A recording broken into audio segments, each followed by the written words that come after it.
ছেলেই এখন আমার সঙ্গী হয়ে গেছে, যেখানে যাই ওকেই বেঁধে নিয়ে যাই। তো সন্ধেবেলায় একটু বেরিয়েছিলাম, দরকার ছিল। তো ও সারা রাস্তাটা দেখো এরকম কোথাও একটা গান বাজছিল আর ওই নাচতে নাচতে যাচ্ছে। এবার ফেরার সময় ভাবলাম একটু তেলে ভাজা নিয়ে ঘরে যাই। মাসে কি দেখি গোল গোল কচুরি ভেসে উঠছে তেল থেকে, আর এটা দেখে আমাকে পায় কে, ভাবলাম খেতেই হবে অল্প করে হলে। দাম জিজ্ঞেস করাতে বলল 20 টাকা 4টে দেবে। তো বললাম ঠিক আছে 4টেই দাও, অল্প করেই টেস্ট করে দেখি।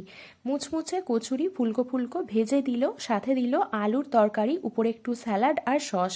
গরম গরম খেতে না দুর্দান্ত লাগছিল। প্রথমে ভাবলাম বাড়ি নিয়ে চলে আসবো, কিন্তু বাড়ি নিয়ে এলে সে তো চুপসে একেবারে নিমড়ে কি বাজে খেতে হয়ে যাবে। সেই জন্য ভাবলাম ঠিক আছে এখানেই দাঁড়িয়ে খেয়ে নেওয়া যাক। আমার সাথে ছেলেও একটু টেস্ট করলো। সত্যি বলতে কচুরিটা কিন্তু ভীষণ ভালো হয়েছিল। তারপরে বাড়ির জন্য অল্প করে একটু তেলে ভাজা নিলাম আর নিজের জন্য একটা মুচমুচে গরম বেগুনি নিলাম। এটাই আমি হাঁটতে হাঁটতে আস্তে আস্তে খাচ্ছিলাম, আর ছেলে দেখো পুরো রাস্তাটা ঠিক এইভাবেই দৌড়ে দৌড়ে বাড়ি এসেছে।